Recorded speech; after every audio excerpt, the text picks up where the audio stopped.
Hello everyone and welcome back to another episode of Ghetto. My name is Hans I'm Edward. and we are your hosts for now and forevermore. Or until one of us flies away on like a majestical being, like a griffin or something. Oh, Because I'm all into magic that. nowadays. Well, I mean, ideally I would actually prefer to have the innate ability to fly, but Gosh. flying on something like a griffin, yeah, I can get down with that. Yeah. Or a hippogriff. I Yes, a hippogriff from Harry Potter, of course. If you are new to Gettle, welcome to one of the internet's premier locations for gaming, entertainment, technology and lifestyle, news, reviews and previews, all wrapped up in a wonderful, geeky... clove of garlic. Oh, yes. You're spot on this week. I love garlic. If you don't eat garlic, please I'm just stop just listening. smelling garlic at Just the moment. don't listen anymore. Just go away. If you are one of our regular listeners, welcome back, Gettle folk. It is lovely to have you all with us once again. We love hearing from all of you, as you know. This is Gettle 67, Season 2, Episode 25. Wow. A quarter-life crisis for Season 2. Getting up there. Yeah.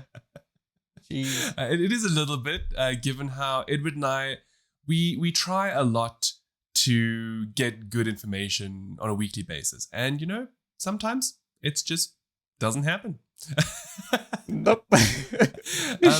We've done quite well. I mean, it's 67 episodes of almost not having a dry spell. Although I will admit that we're sort of having a bit of one this week. With that said, don't tune out just yet. Because if you stay, you'll learn more about Boksburg earthquakes and Olympic sexploits, as well as little fishes, hearing dementia, apex tips to make you a better predator, and so much more. I'm quite keen on that last one, actually. So am I, actually. Want to know why? I really... No, why? Tell me. Because someone in this conversation penned that one. Oh. It wasn't me.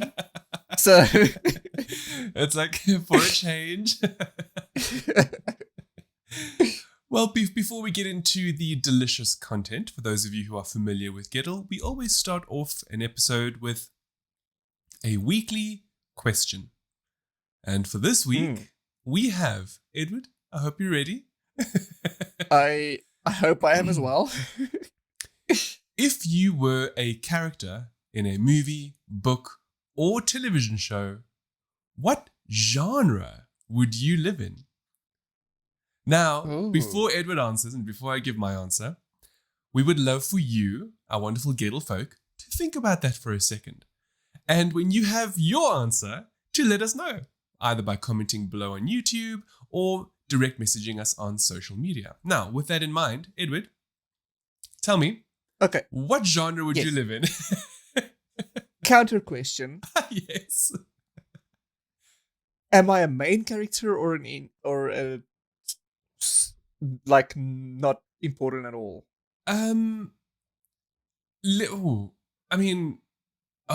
That's okay. Let's answer it both, right? Because I know where you're going with that. Because like if you're the main character, all the shit that hits the fan is going to be on you. But if you're just an NPC in the universe, you just kind of get to benefit from from whatever it is.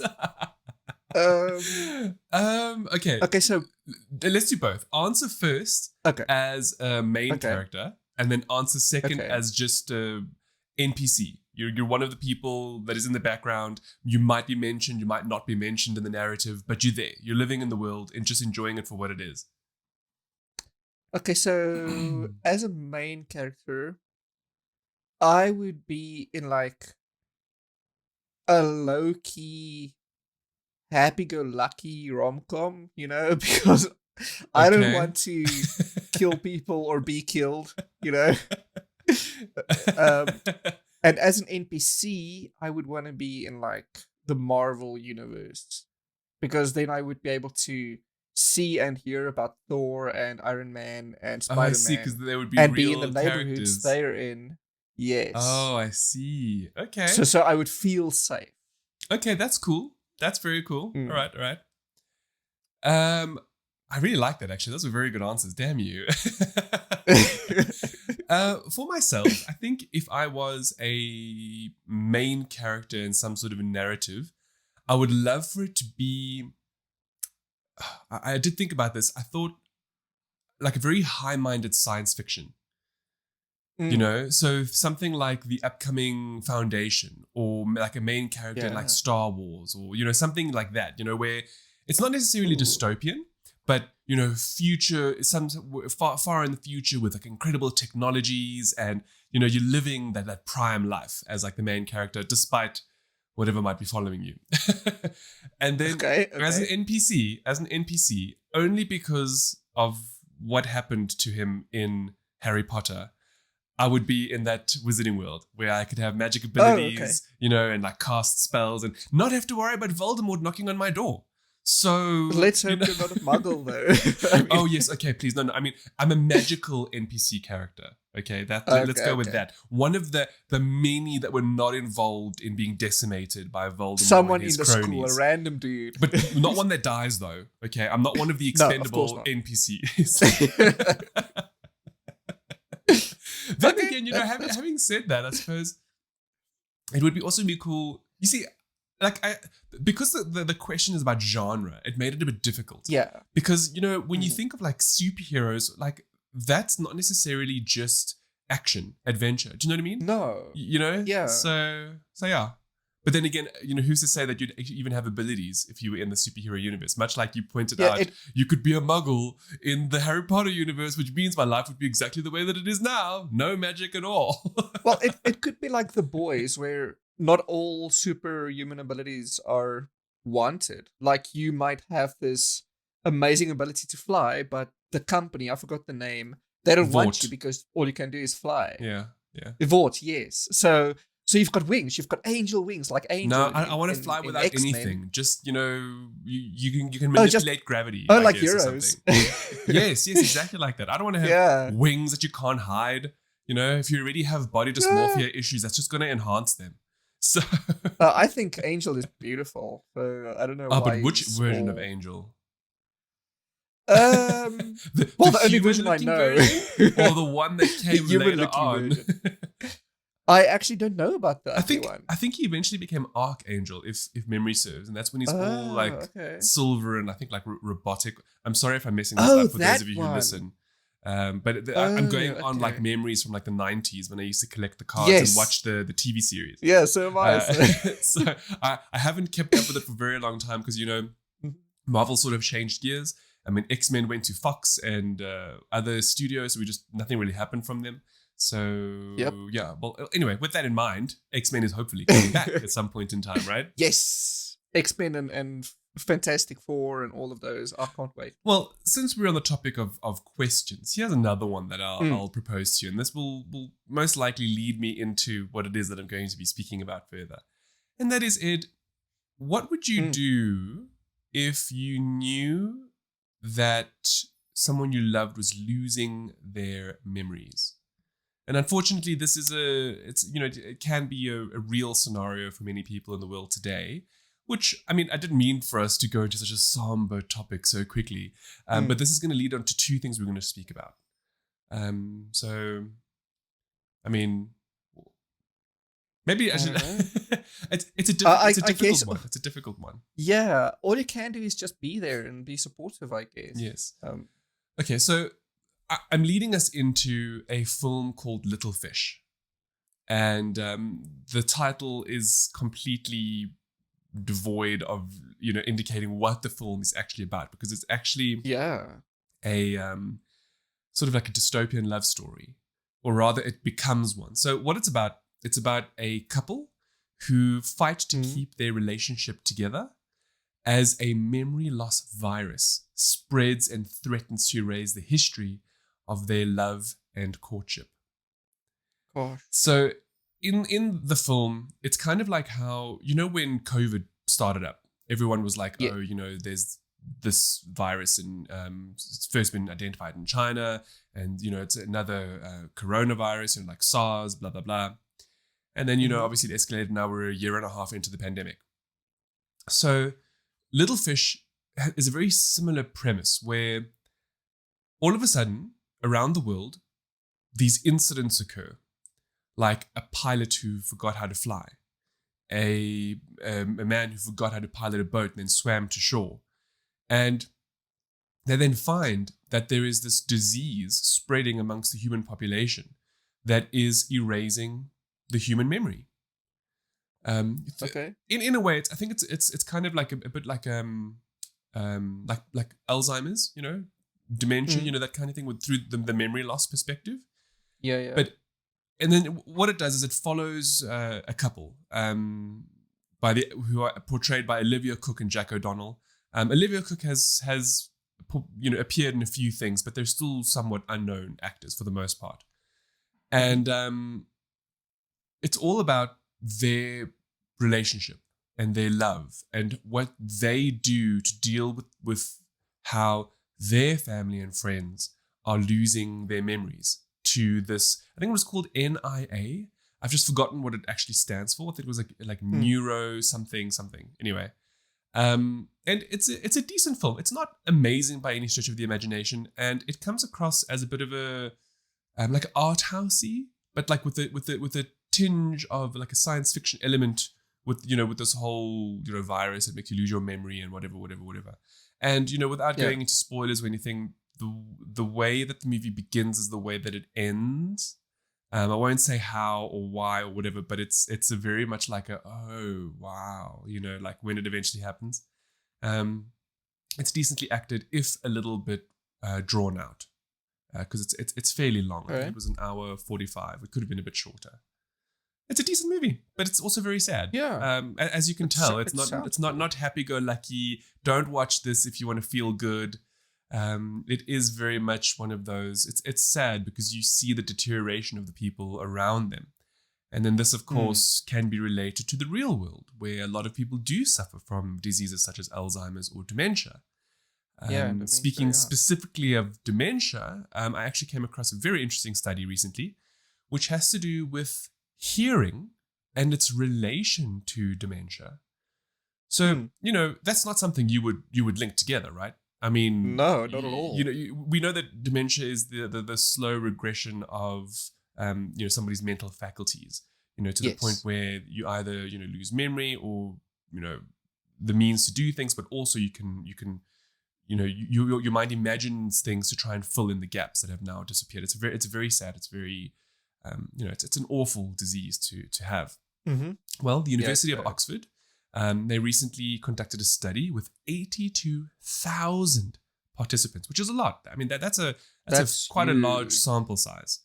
And what they discovered, rather not necessarily shockingly, but interestingly, because this could lead us towards possible means of identifying if somebody's more likely to get dementia or not, is how people who show a difficulty in hearing spoken conversations, not any conversation, in particular, with a lot of background noise or a lot of noise around, had a 91% increased risk of dementia. Wow. Which is look, of course, that's the headline sort of topic that you can take away from the study.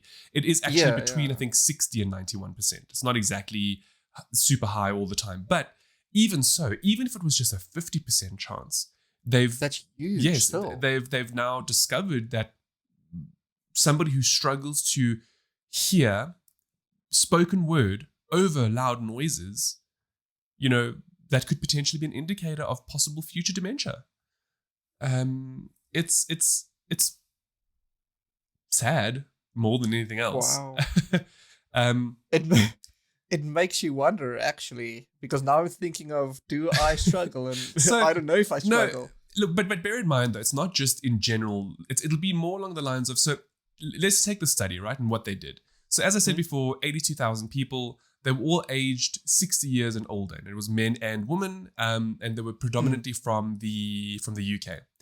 Now, the cool thing about this is this study took place over 11 years. So it wasn't just a once-off, let's see what happens. They actually progressively measured these people to see who would develop the symptoms of dementia or full-blown dementia and who didn't, and then what correlated with that. And with that, that's how they found that insufficient or poor speech in noise hearing. So like I said before, there has to be something very loud around you, and then if you have the inability to make out what somebody is saying, the possibility, there's a 60 to 90% increased chance that you might have dementia at a later stage. So the study actually took these people and they made them listen to people speak over a when a TV goes like black and white, that like static, that like static buzz noise. Yes, the white noise. Thank you. So they would have that blaring, and then they'd try to have people speak to them. And those that struggled the most within the 11-year study with progressive intervals to keep following up with these people, it turns out that there is an associated 61 to 91% increased chance of having dementia if they already struggle to hear the spoken word over like proper noises. So I'm not like people shouldn't freak out now. Like, don't be like, oh, you couldn't hear your friend talking to you at the club. That's not what we're talking about now, that's different. Because chances are that that's just overly noisy. What we're maybe more speaking about would be like if, let's say, you're in a social, let's say a restaurant setting, okay? And let's assume, and of course, so this is conjecture now, all right? If you want to learn more about how they did the study, we'll link to it below. You can actually read about their findings and how they did it. But I would imagine it'd be more along the lines of you're at a restaurant. It's a very busy restaurant. Perhaps there's no live music. It's just busy and noisy because there are a lot of people. And then you start struggling to hear what somebody's saying who's maybe next to you. Not necessarily across from you, but like right next to you. I would imagine maybe get your ears checked first and foremost, and then start doing Sudoku. Maybe just the drops. Maybe it's something worse. I mean,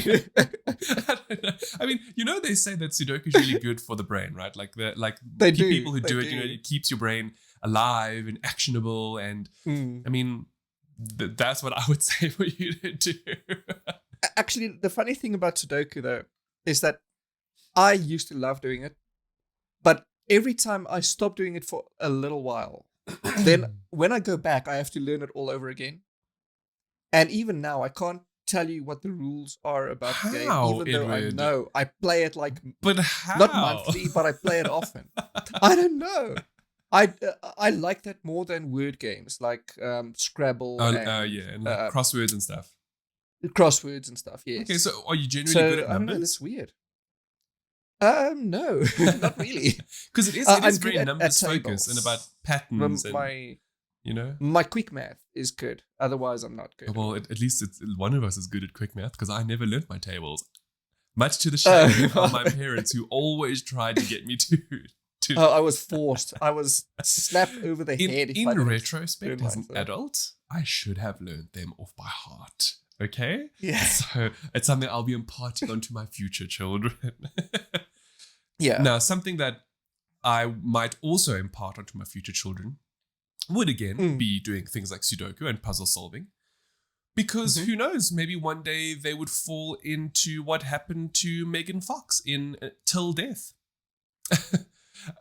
So, number one, she still exists. Yes, thank you. That's good to know, I guess. Number two, geez, what does Okay. So Till Sounds Death bad. is this new, it's a new film. And I'm trying to figure out like what the genre be. I think it would be action thriller. I think that's what it would kind of would go into. So basically, Till Death can be summed up as a woman is left handcuffed to her dead husband as a part of a sick revenge plot. As if that wasn't bad enough, all right, she's not able to get out from being locked to him, and then she still needs to combat two killers who have been sent after her to finish the job. It sounds okay. It is as ludicrous crazy as it sounds, okay? But it's also to an extent ingenious.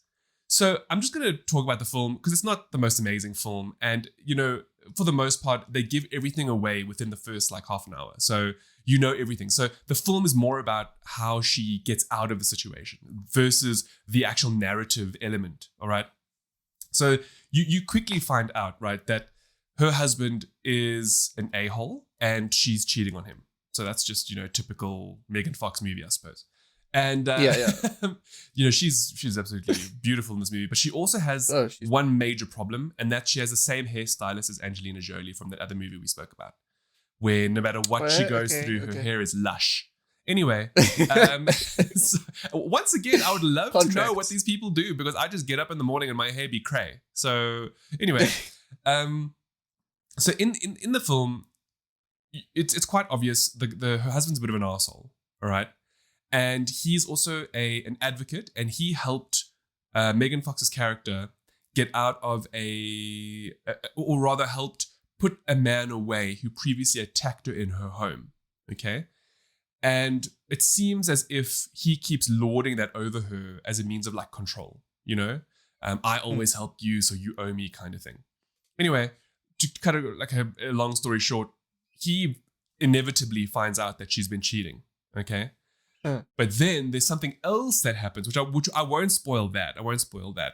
Which causes him to commit suicide while being attached with handcuffs to Megan Fox's character. That sounds it's as bad. It's as horrible as it sounds. And then the whole film progresses where she starts finding like actually I wrote here. It's kind of like 50 Shades meets Saw, because the 50 Shades element is this really tawdry love story. But then the Saw element is whereby this husband got his ultimate revenge by blowing his brains out and making sure that no matter what his wife did, she couldn't get rid of his body. In the sense of they go to their like holiday home because it's their anniversary, blah, blah, blah.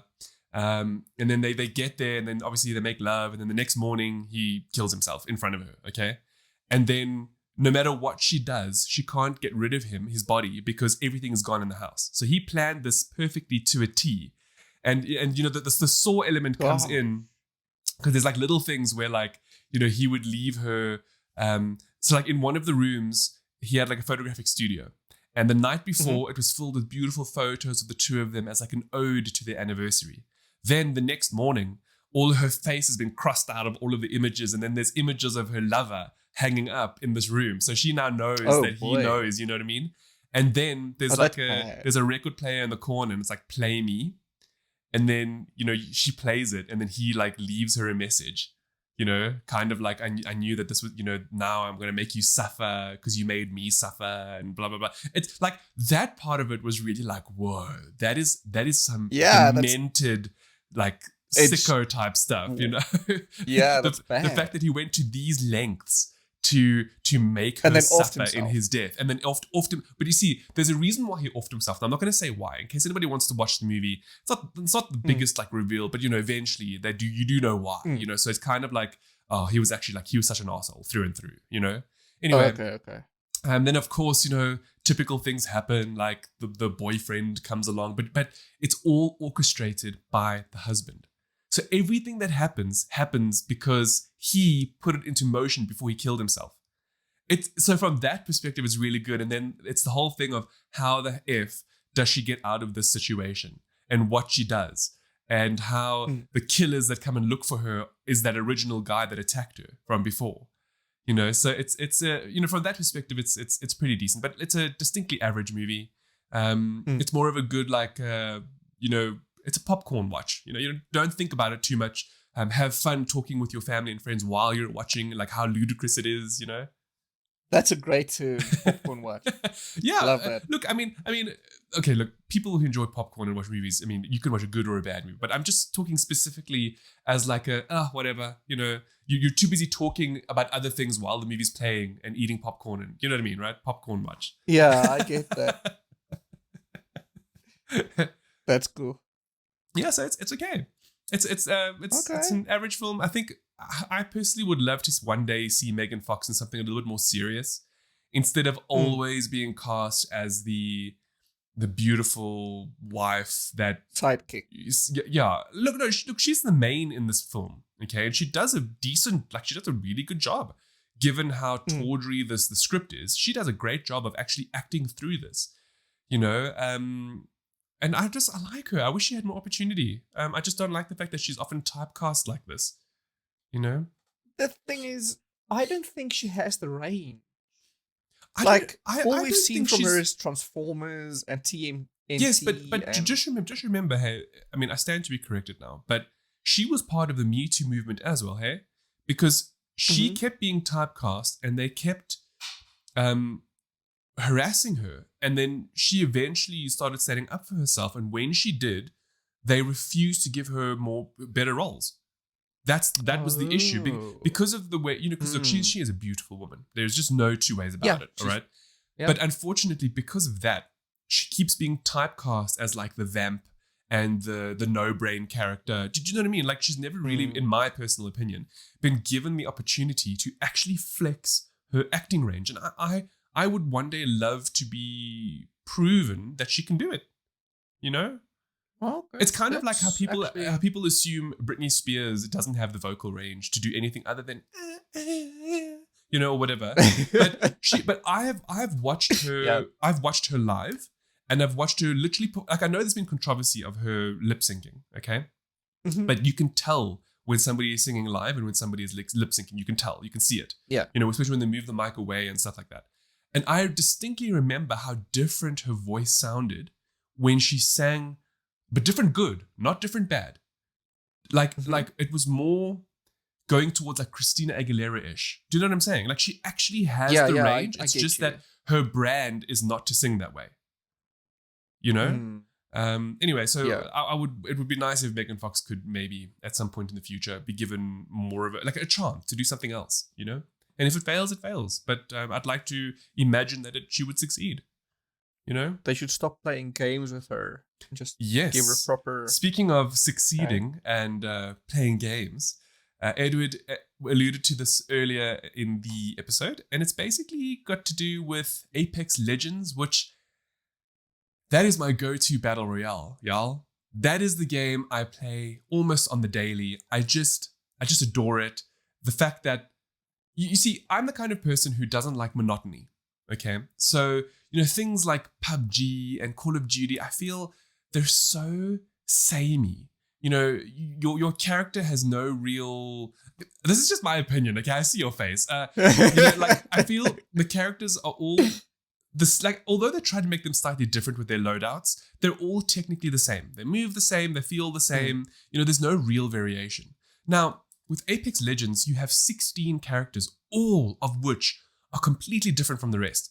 And that comes from the way they move, the way they speak, their abilities, their passives. There's just so much to them that if you're ever bored of a character, just pick another one. There's 16 at your disposal. And I will often find myself, switching between characters, despite the fact that I am a Loba main, okay? At least for Battle Royale. When it comes to the arena aspect of the game, I am a Revenant main. they're just really great. Anyway, with this in mind, before I keep waxing lyrical about how great Apex Legends is, I wrote an article about a couple of tips about how one could become a better Apex Predator. Because for those who don't know, one of the main goals in the ranked portion of Apex Legends is actually becoming an Apex Predator. And it's quite funny because it's a play on words. In real life, an Apex Predator is the top of the food chain. So, as an Apex Predator in Apex Legends, you get where I'm going. Yeah. And through really enjoying the game and becoming invested in the community surrounding the game, I've come across some really cool tips and tricks, which I feel anybody could benefit from, whether you're a noob or even if you're a pro player, but even more specifically, if you're interested in, becoming a predator at some point in time, And okay, there are just a few tips. So I'll just run through them quickly. If you want to read them in more detail, by all means, have a look at the article. We appreciate all the likes and the shares. Thank you. So one of the big ones is make sure you shield before replenishing your health. Meaning that if you're in a match and somebody has depleted your shields, you're better off running away and shielding up than you are running away and healing up. And the reason for this is because what most people don't realize is when your shields are depleted, something called aim punch comes around. And what that essentially is that when you're aiming down your sights, so even if you're not using your sights, the moment you're shot, your reticle will move erratically around the screen. And that's because, in the universe of the game, when your shield is low, there's nothing. So you're being hit by physical bullets. So obviously you can't maintain that composure. That's basically what it's about. Now, going hand in hand with this is also swapping your shields out very often, meaning if your shields are low and you need to recharge them, if there are other shields laying around, whether from enemy death boxes or just a shield chilling there, you're far better off running, swapping your current shield, going back and fighting the enemy squads, and then maybe recharging your shields or going back and getting your old shields, especially if you've leveled them up. This is just because many times, you just don't have time to charge up. It takes long. So, these two tips go hand in hand with each other. So you want to stop aim punch, obviously, from happening. So you need your shields to be up. But then if your shields are low, instead of now trying to find a place to heal up or to shield up, just randomly pick up a new shield, kill the enemy squad, and then go back and get your shield if it's already leveled up. So those are two of like the main like big ones. The big one. Yeah. Those are like very super handy, and they take some getting used to. Like a lot of the stuff that I'm talking about now, these are not easy in the sense of they're not second nature. You've got to like train yourself to think this way, because it's, your initial reaction to things is, let me just charge up. Let me just heal quickly, Whereas that could mean the difference between dying or surviving in your skirmish. So you're much better off quickly grabbing another shield, doing away with the enemy team, then maybe going back and getting your shield or stick with your current shield, whatever the case is, because maybe you even picked up a better one, and then moving on with the rest of the match. Another cool one is called the Charge Rifle Tap. So for those who are familiar with the game, the Charge Rifle shoots like an ionized beam, like plasma beam on players, and then, initially to deal damage, and then it shoots like a massive pulse.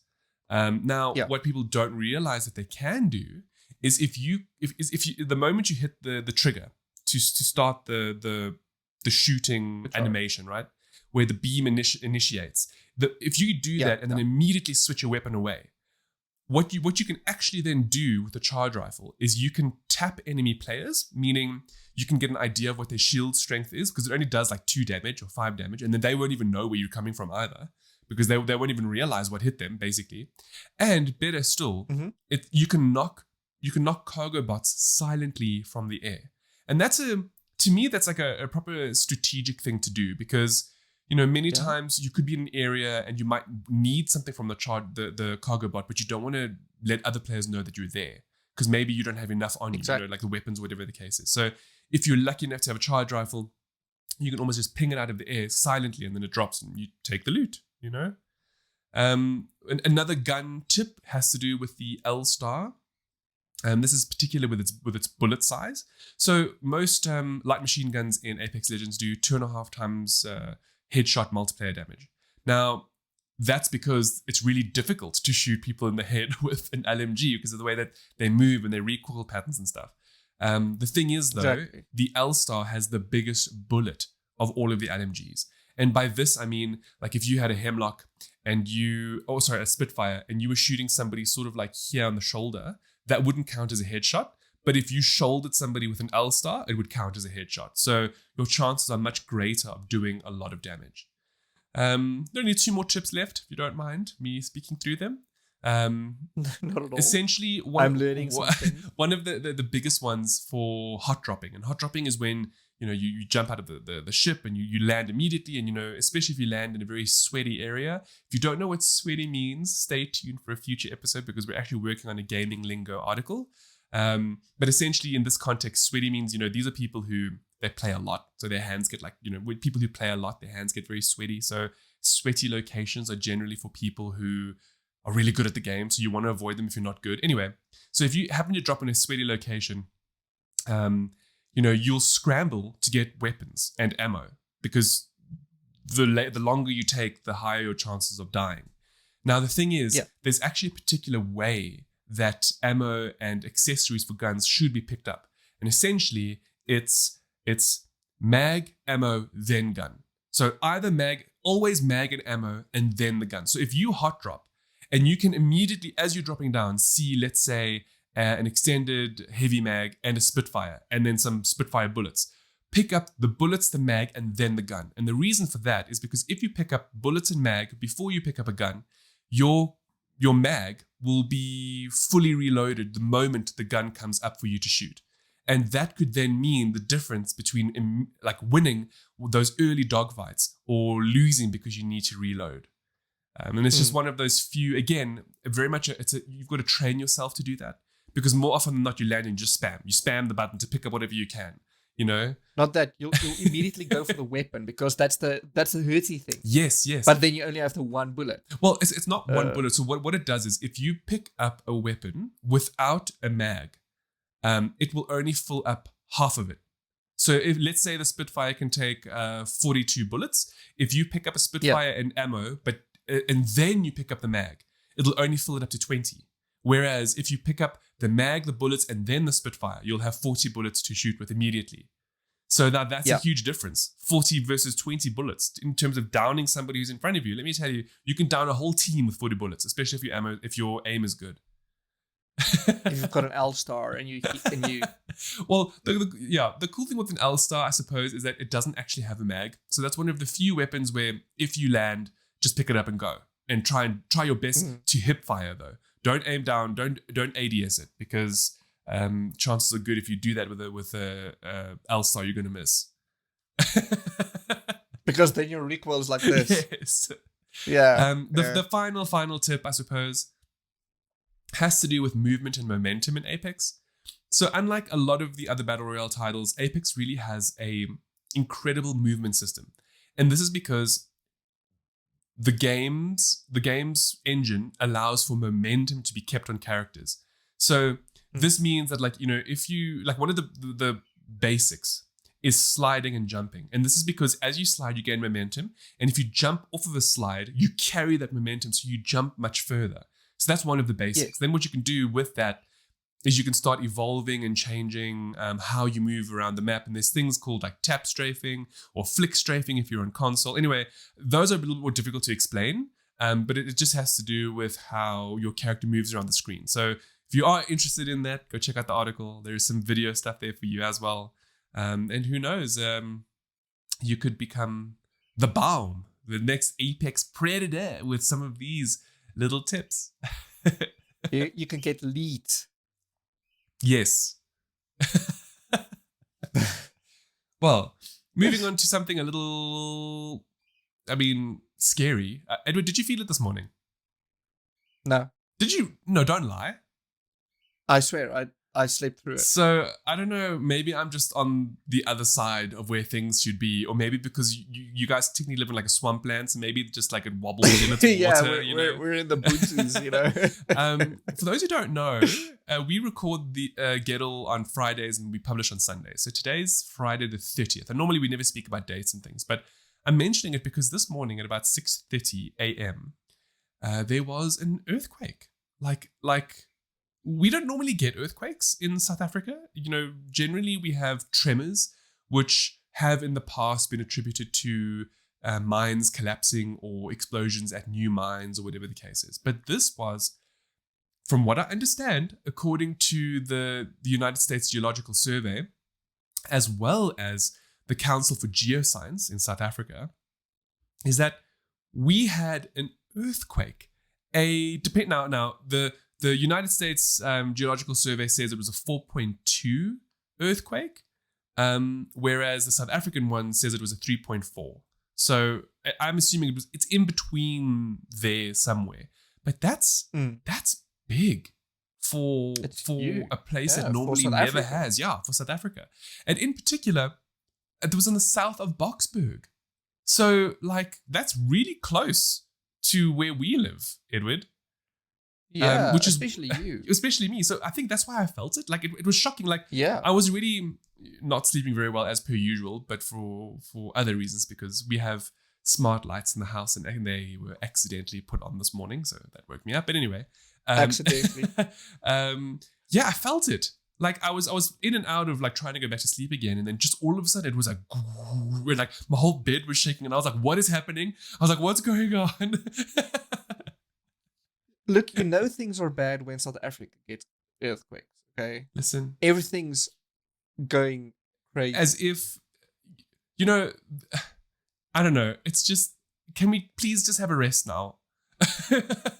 Can 2020 just be gone? 2020 V1 is not nice, okay? And I really Yeah. don't want 2020 V2 next year. I want 2022 next year, okay? Please. At Look, least it's gonna be 2020 V until 2030. Okay, so anyway, it's just really incredible that this even happened. And so because it happened, I was like, what are the chances? Or is this gonna happen again? Like what else can we know about earthquakes? So I found out some interesting earthquake facts. just so you shouldn't sleep any longer, Well, I mean, how could I? I mean, the whole everything shook. It was just Gosh. like. Anyway, so some cool, quick earthquakey facts. One of which is that there are over 500,000 earthquakes detected every year. That's a lot. I had no idea it was that many. That's a way lot more than of which 100,000 can be felt. So the one this morning was one of those 100,000 out of 500,000. Okay, and of which again only 100 of these 500,000 actually cause damage. So those are the ones you hear about in the news because buildings are falling in or whatever the case is, right? Thankfully, we haven't had one of those in SA. As a matter of fact, the world's largest earthquake was actually recorded in Chile on the 22nd of May, 1960, and it was 9.5 magnitude. I mean, this morning's one was allegedly 3.54, and it lasted for about 30 seconds.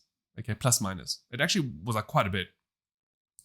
And that was terrifying. I cannot even imagine that's bad. What a magnitude 9.5 is, Anyway, this one I thought was really cool, and I wanted to know if you knew this even existed. Did you know the moon has earthquakes? Well, I assumed it had, but I mean, one thing that makes our earthquakes is that our plates are moving. Correct. And stuff like the moon, what plates do they have, because it looks like a single rock. Well, I had no idea. I had no idea that moonquakes were even a thing. Okay, so to me, this was like, whoa, boom. So apparently they happen because of Earth.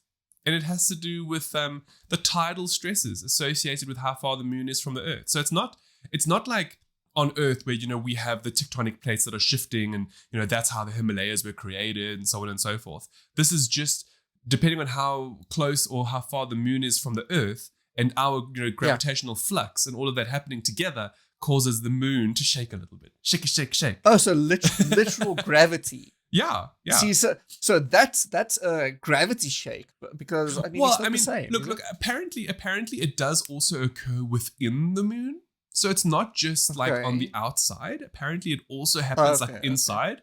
But I would imagine it's all related. It has to still do with the Earth and where the position of the moon. It's all someone shaking our marble around. It's there's so many more facts. We will link down to the full article, including things like what a hypocenter is versus an epicenter. Do you know what the differences are, Ed? Without reading them, I actually don't. I have heard of them, but I don't know what the difference is. Okay, so the hypocenter of a earthquake is where it happens beneath the Earth's crust. So way, way deep within the Earth. So like apparently the one we had this morning was 40 kilometers down within the Earth. Okay? Jeez. So that would be the hypocenter. Then the epicenter is directly above the hypocenter. So that's essentially like, where it like splits open the Earth kind of thing. On the surface? It's on the surface, yeah. So I don't know where the epicenter is for the one that we had. I'm assuming... Well, they say it's directly above the hypocenter, right? So if the hypocenter started happening at 40 kilometers below the Earth, the epicenter would be at the top. So in this point, they said it was southeast of Boksburg. They actually gave the coordinates. It's near Vosvereniging and Vosluris, apparently. Yeah, it's 26.342 south and 28.227 east. Yes, there we go. If anyone wants to look that up. For anyone who's listening. So that's the exact point, apparently, which is... That's interesting, right? And it's not too far Yeah. away. I mean, the fact that we even felt it, it's just, what is even happening, y'all? So I mean- like, can we just summarize the last year and a half, right? It was like the earth burning. Can we? It was COVID. There's alien disclosure. What am I missing, Edward? Because I know there's been so much. I can't even remember half of the things. Riots. It was all a blur. Oh, the riots. Yes, that's recent. not just for us, also abroad. Remember? I remember the murder hornets going through the beaches. Gosh, What else? I don't know, but it was a lot. It's been a lot, and you know what? Because it's Yeah. been so much, Edward. Because it's been so much. I implore you Mhm. all to at least once a day experience the big O. NSFW. Especially on National Orgasm Day. Hey, is that which a is real coming thing? up. When is that happening? It is a real thing. July 31st, this Saturday. Oh, tomorrow. Uh, I know what Yes. I'm doing. you should be doing that anyway. Yeah, I just literally was recommended that now while you were speaking earlier. Oh, awesome. By Reddit. Thank you, Reddit. No, not Reddit. Sorry, Flipboard. And yeah, National Orgasm Day. So this will be published right around that time. And it's an offshoot of International Female Orgasm Day, which is August 8th. I think we already spoke about that one earlier. Yes, we have actually. So that's very interesting. Yeah, so I'm curious, it's- why did they split it? I mean, isn't an I don't orgasm an know. orgasm? I can't find the details I know why why. it's split in the first place. Because one is more Why? work than the other. Haha, yeah. I'm I not mean, wrong. it could I'm be. not wrong. You're not at all. According to the Wikipedia, it's typically celebrated by the United Kingdom, Australia, United States, the Netherlands, and I Canada. almost wanted I to say don't know Commonwealth why. countries, but then you added in a few extras there. Yeah, yeah, almost. And it's weird that it's only that, because I would imagine everyone wants to celebrate that. I believe it should be a public holiday. Don't you, Edward? Exactly. Vote Yes. political party Gettle. National your next- Orgasm Day for public holiday. Why Ah. not? Why not? I mean, come on. Exactly. That would also serve for like mental health. I mean, who doesn't want to get off, right? Exactly. A day right? that you can rest, middle of the week. Imagine. Like it's one thing to stretch and take advantage of your mental health days at workplaces that actually offer them. Correct. It's another thing for the country to have a public holiday for mental health. Sexual health day. Yes, Hey? sexual well-being. Oh, there we go. That's better. Well-being. I like that. Yeah, I dig that. So it's just Vote a for quick Gettle one. at your next election. Celebrations. Oh yeah, Gettle 2024 or whatever it is. Yeah, it is 2024. Is it 24? I think so, for America anyway. Oh, okay. Yeah. Celebrations occurring on this day include orgasming, masturbation, raising awareness for what orgasms are and how to have one. That's a long one. We do that a lot. Raising awareness for health benefits. We do that a lot. Yeah. We are like We're the like the awareness poster child guys. for this day.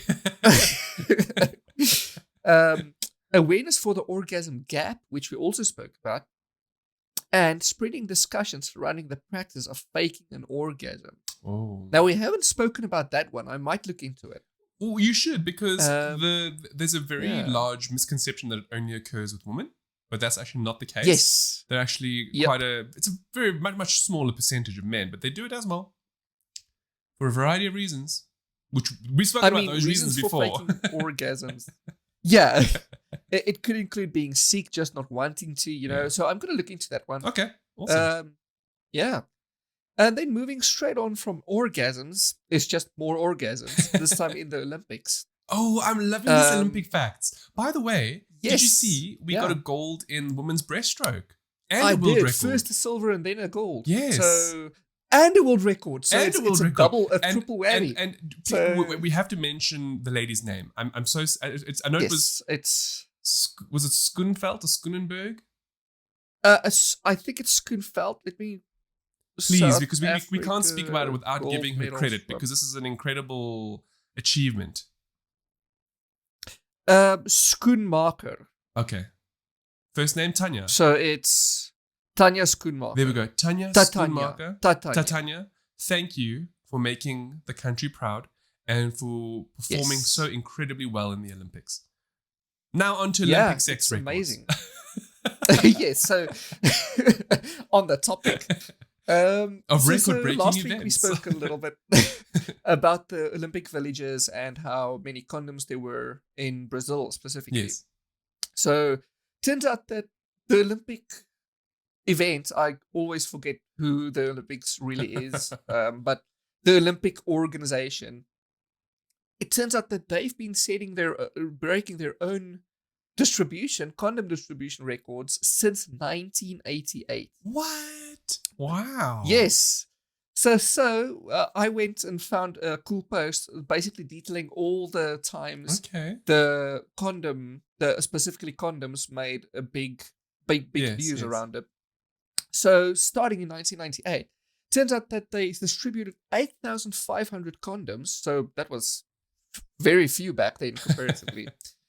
In order to spread awareness of HIV and AIDS, which was a huge thing during that time. That's good. That's good.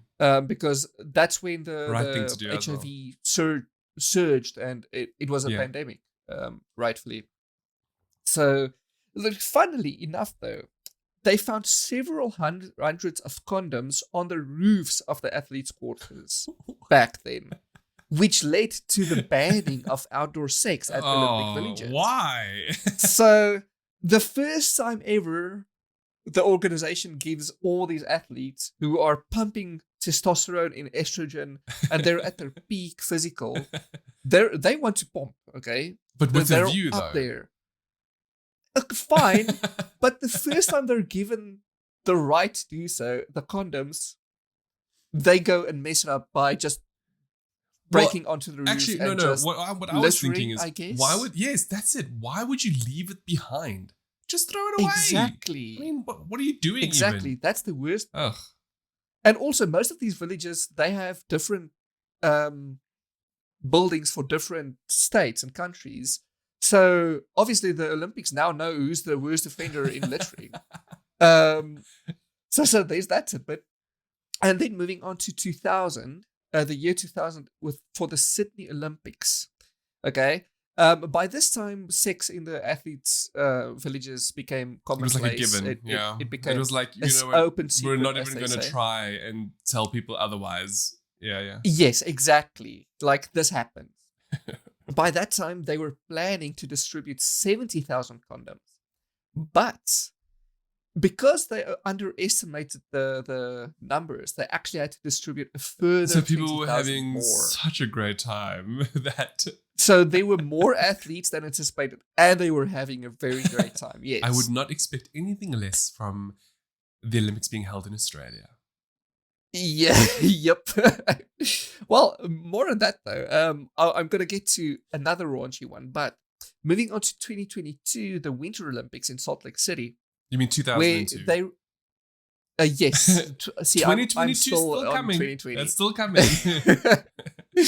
So the Winter Olympics in Salt Lake City actually got a lot of pushback from conservatives when they Of learned course. that more than 100,000 condoms were going to be distributed. So this already broke the 90,000 Yeah, I record see. earlier. Every year, every time it's going up. It just up. gets more. Yes. Okay, so tell us, And then- what is the most then? Like, where did the highest? And what about Tokyo? The highest thus. Tokyo is actually less. Oh, no. So I'll get to that. So as we know, Brazil. We spoke about Brazil in the We last. all episode. know about the Mardi Gras and party capital, good Yep. times. At the Brazil Olympics, okay, they distributed 450,000 condoms. You know what? I'm almost Okay. certain that it's not just exclusive to the people within the Olympic villages. They must Oh, no, be not at getting all. the populace to join in. They must be. I think so. Well. To be fair, before that, now I'm not sure when the Brazil Olympics was. I think it was last year. I actually forgot. No, it could, No, no, last year was supposed to be Tokyo. It couldn't have been last year. It would have to have been 4 years prior to 2020. So 2016. It's every 4 years. Every 4 years, yeah. Yeah. I meant the last one. Sorry. But actually, before that, the reason why I think you are correct in bringing in civilians and stuff is because at the 2012 London Olympics, which is so-called the raunchiest Olympics of them all, 150,000 condoms were distributed. But number one, they obviously broke the previous record, but apps like, okay, back then it wasn't an app, it was a website. Grindr crashed, and the people had to work with broken service. Why for the are we not surprised? Olympics. Okay, those Olympics. So that's those Olympic people were getting so much ass. Exactly, and then you also asked about Tokyo. So coming back to the present, only 160,000 condoms were distributed. It's a bit different this year, I suppose. But so it should be mentioned that many COVID issues and social distancing and tactics were put in place, and I think fewer condoms, which means so it must be mentioned 450,000 condoms equals about 42 condoms per athlete. That's a lot. So 160 is still everyone's gonna get some. Yeah. It's just fewer condoms for each athlete. I'm just thinking, what, 45 for each? I mean, how long is the Olympics? 3 months? It's 3 weeks, isn't it? I'm not actually I actually sure. don't know. Because I would like to work out the ratio of, like, if you're saying it's 45 per person, how many per day is each one using roughly? Well, if it's 3 months, that's about one every 2 days. See, like that's more believable. Because, you also have to, like, my understanding is also, I mean, these people are not just pumping 24/7. They also have to train still while they're there, and they have to be in peak condition, So if it really was 3 weeks, that's, well, now, that's a little bit different, don't you think? Okay, well, there we go. The Tokyo Olympics is slated to last 17 days. Is that all? That's not even like two. That's all. 160K. That's 10 per athlete. Wow. So it's once a day at a minimum.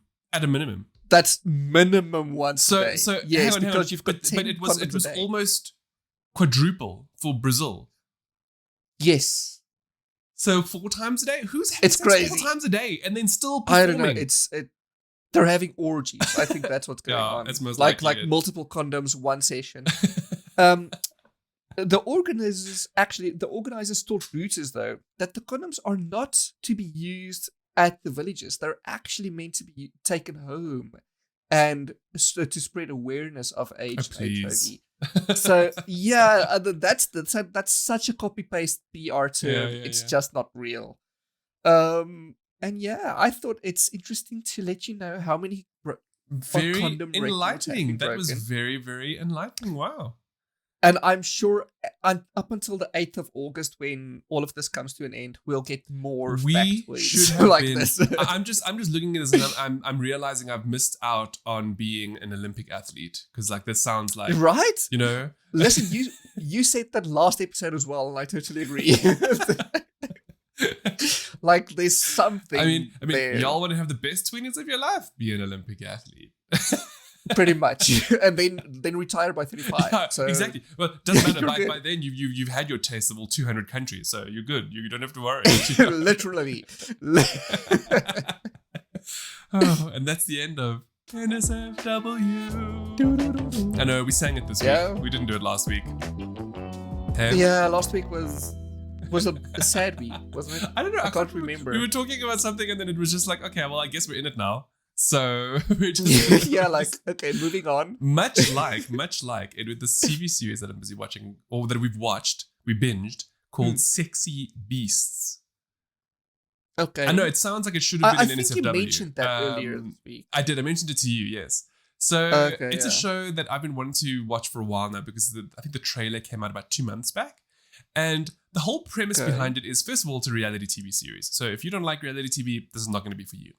But it's a reality show whereby they are trying to... So reality TV in general is very fickle. It's very... superficial. All right, meaning that a lot of the times the people are naturally beautiful. I mean, do you ever see ugly people on reality TV? It's very rare. All right, No, unless it's not even an for like Amish botched TV show. surgeries or something, or anyway. Or My 600 Yes, Pound Life. exactly. Have you seen that one? Okay, yes, I have. Anyway, so with that in mind, this show, what it tries to do is subvert those expectations of when you see someone and become immediately attracted to their primary sexual characteristics. So what this essentially means is like, normally the reality of the situation is when you see somebody for the first time, you immediately are either attracted to them or not. And from a visual perspective, then you get to know them. And you either really get attracted to them through their personality or you don't. So what Sexy Beasts does is it tries to take away the primary sexual characteristic completely.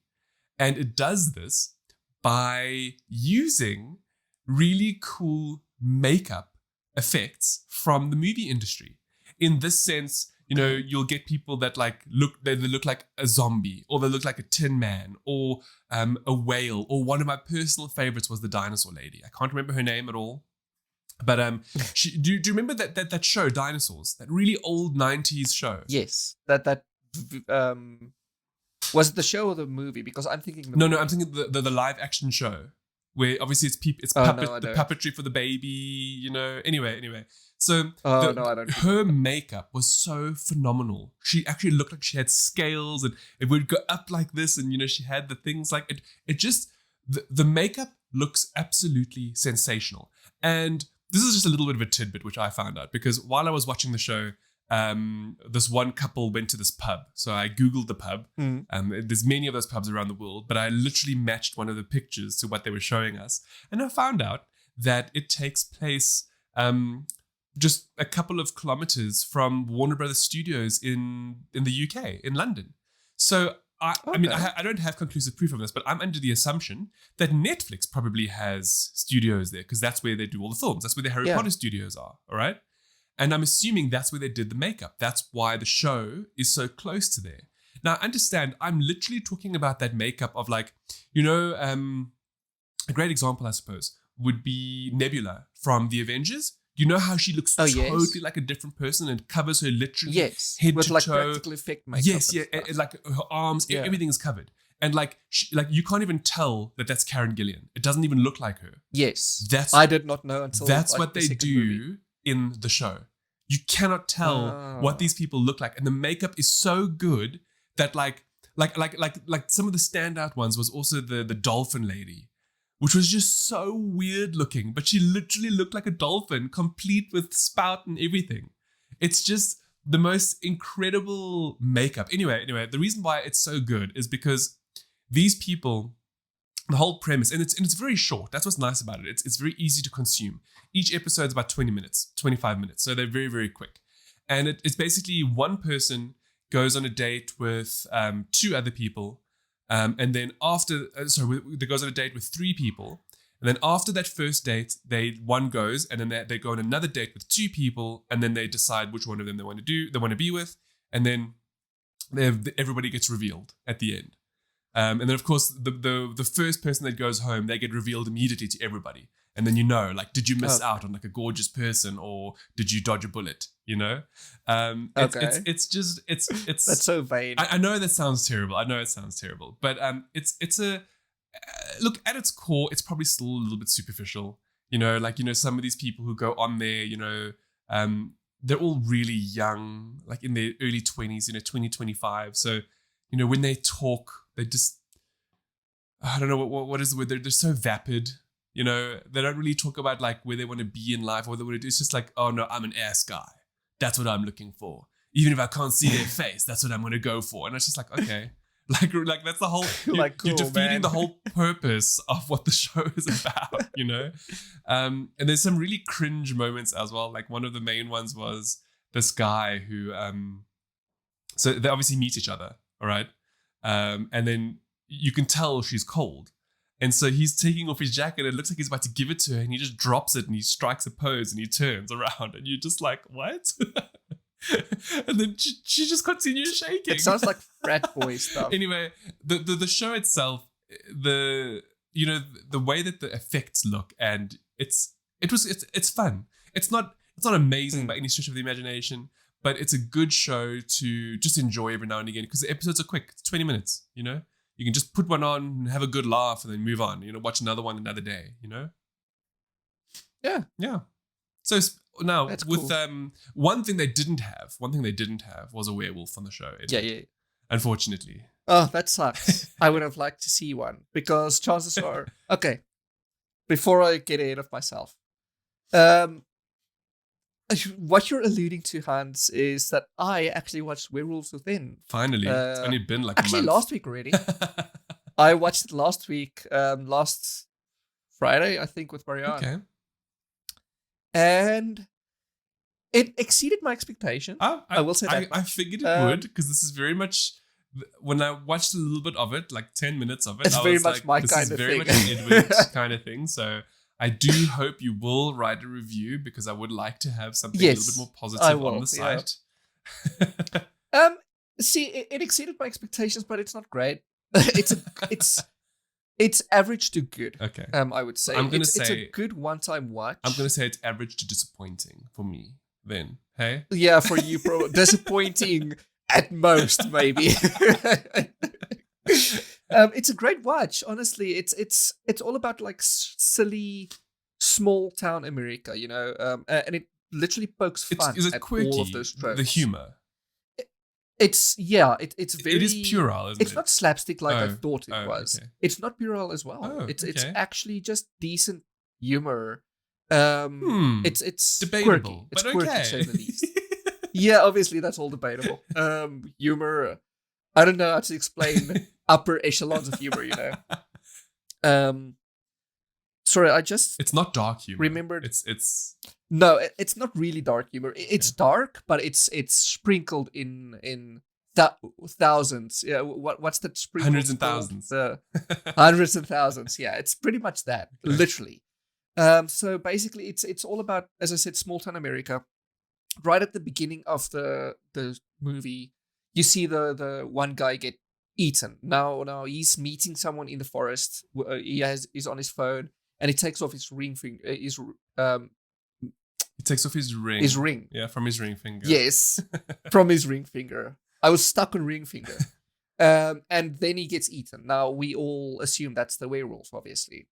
Turns out that he was the postman. So, obviously, the town needs a new postman. And they get one. And her name is Cicely. I don't know if she has a last name. Played by Milana Vaintrub. And at the same time, the new ranger also arrives, played by Sam Richardson. Oh, he's awesome. He's good. He is a very good one. I believe he was in Veep. And Veep is such a great show. And also in the Tomorrow War. Yes, I know. Yes, he was in Tomorrow War. I was just going to say so. Now, Milana Vaintrub, I don't know where she's from other than the AT&T ads, which made big news on Reddit a few years back. That's all I know. So they are basically the main characters. Now, it basically the movie devolves into. I say devolve because it opens with a big premise of you're going to see a lot of this town, which you really don't. You only see like one street, one house, and the big mansion. Now it devolves into a murder mystery whereby everyone they're getting eaten one by one. So what happens is Cicely and Finn, which is they go on a little tour of the town, and he meets this guy in the woods. I think that's Marcus. I forgot his name. I think it's Marcus.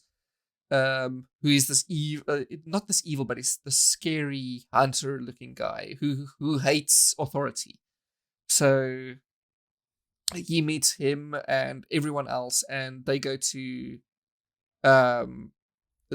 basically all around town. Okay, so they meet this very right-wing neighbors. I think her name is Trisha. I do remember seeing them. Yeah. Yeah, she's got this dog called Chachi. His name was Chachi. And Chachi becomes like a thing throughout the movie where so the werewolf eats Chachi very early on in the movie, and throughout the entire movie she's all like, my Chachi, and that's very good, well acted. I love that bit. And they meet the very left-wing neighbors as well, which is it's a gay couple. Their surname is Wolfson, which is amazing. This one guy played by Harvey Gillen. His name is Joaquin in the movie. He's amazing. He's a very, very good actor, and I loved his character a lot. Now, what happens is after all the antics, Cicely and Finn, they bond kind of, and there's this whole almost romantic bit, and then Finn, who is still held up by his ex, he in the middle of them almost kissing, he gets a phone call and he immediately answers because he still loves his ex. And then obviously things go sour for him and Cicely. It's and that kind of humor then, that kind of like it's very camp. Yeah.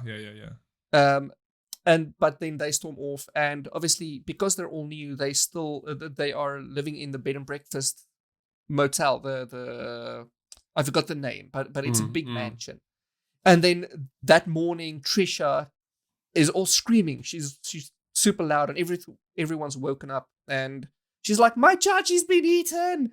And basically, this is where the murder mystery begins, because then the gay couple comes around, and they're like, "Yeah, I found her because I've been running." So this is where you have to start making connections now. Now, who's the evil? Who was the one who either murdered or ate Chachi? Is it at least good from that perspective? From like a murder mystery? It's actually very good, because they keep throwing you to a loop. Okay. So you're like, okay, so this guy, the husband of Joaquin, I forgot his name completely. He runs very in the mornings because he does some marathon or something. So that's how he found Trisha screaming, and that's why they brought Trisha to Finn, who's the new ranger. Yes. And then all of a sudden everyone else comes in, like it seems like the right-wing guy just lives there for some reason. I'm curious, have you watched Knives Out? I have not. Okay, because just putting it out there, and not to derail your conversation, but that's an excellent movie because it's very much a mystery whodunit. You know, one person dies, and then you have to the story then it starts going through who it could be. So I'm wondering, on what level of like how good is Werewolves Within, like comparatively to that? But I mean, you haven't seen it now, and I haven't seen Werewolves Within. No, I haven't. Okay. See, I would say this wouldn't win any awards. The mystery here is very good in terms of, I think that's the guy. Oh, I think that's the murderer. Oh, see, it's good in that sense, but it's not in depth. Okay. Like it's very quick and it goes by quickly.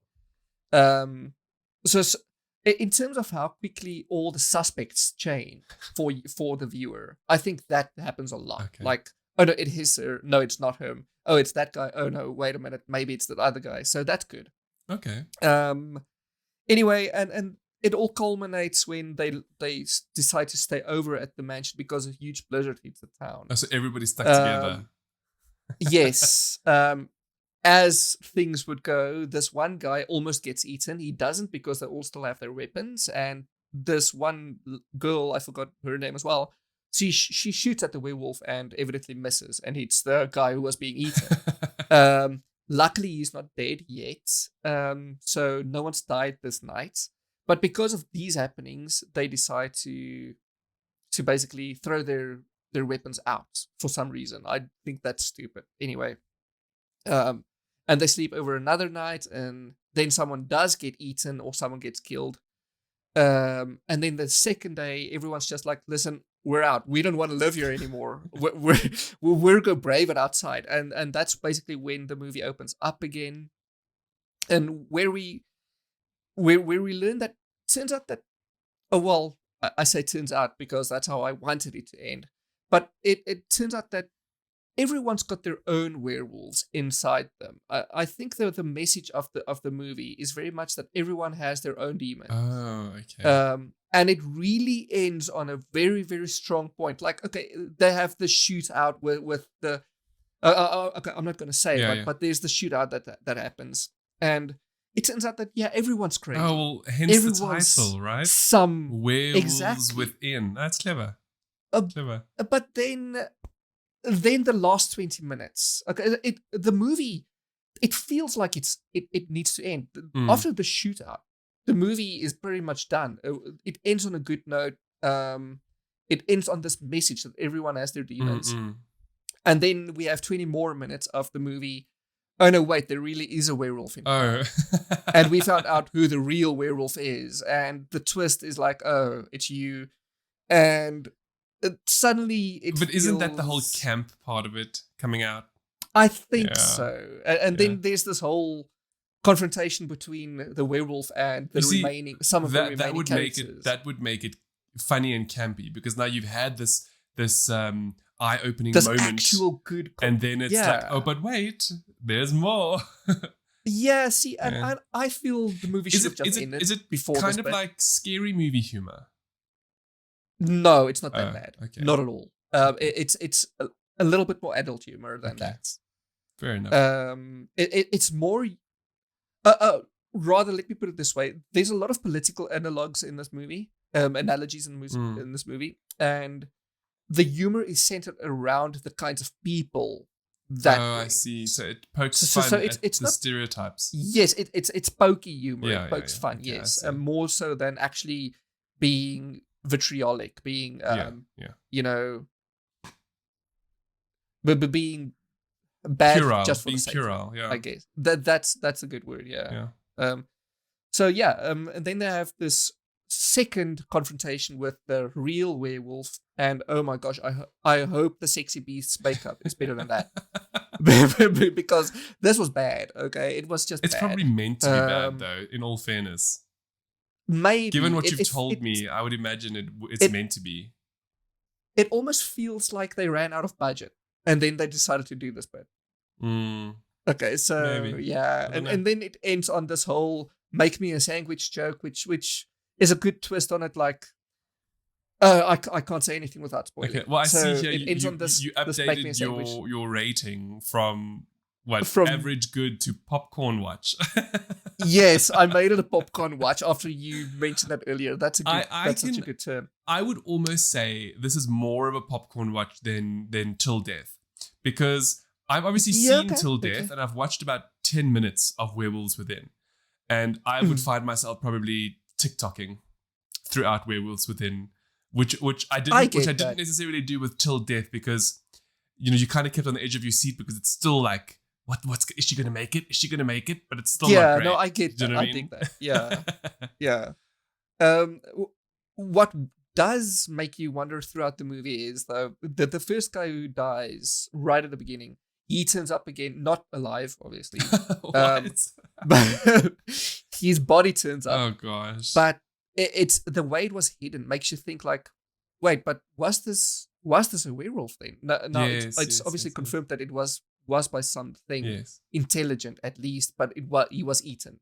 So it makes you think, okay, so who would do this? Who has the motive to do this? And I love the amount of red herrings that the movie throws at you. There's a lot, and it reeks of a good whodunit, a classic whodunit. See, that's cool though. Like I didn't expect that kind of depth from the film. So yeah, I will it's weird maybe how consider watching it. I guess I'll see if one of these days, if I have lots of time. I mean, that's like don't prioritize it at all. For context, it only rated 6 on Rotten Tomatoes, and it only made 1 million back of its 6 million budget at the box office. Ouch! But then again, which COVID, is bad. So I think so, and I don't think box office counts. I think it should have subs, just been and obviously it's on Uplay Plus as well. Yeah. So there's that. Okay. Since it is a Ubisoft movie, one of the first ones. Oh no, well, that. we don't even count the previous Assassin's Creed. Is Assassin's Creed even on Uplay? I don't think Plus? so. I wonder. Yeah, I actually haven't watched it. You know that I haven't watched it. Assassin's Creed. Yeah, it's bad. Okay, if you think it's bad, it's then disappointing. it's trash. Okay, because it's disappointing. Honestly, yes. No. It's not good. Not at all.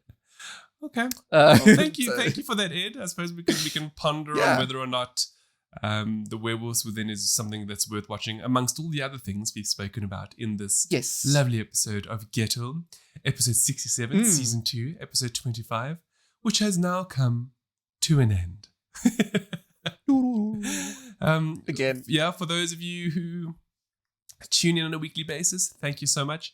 If you're new, we really hope you enjoyed, and we'll see you again soon. But with that in mind, from myself and Edward, thank you so much, and we'll see you all again next week. Ciao. Bye.